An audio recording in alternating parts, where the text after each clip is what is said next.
better be ready to lose. Because I don't back down. I don't fold. I don't care how many people doubt me, talk behind my back, or try to block my path.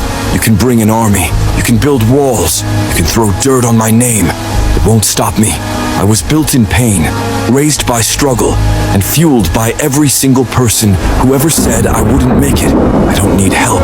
I don't need handouts. And I damn sure don't need approval. I'm a one-man army, and if it comes down to me versus the world better prepare for war. Because I fight differently. I don't fight for fun. I fight to win. I fight because I have no choice. I fight because losing is not an option. So if you want to go against me, understand this. You're not facing a person. You're facing a storm. And when that storm hits, it doesn't stop.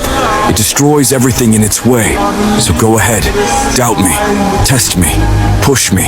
Just know this. When it's all over, I'll be the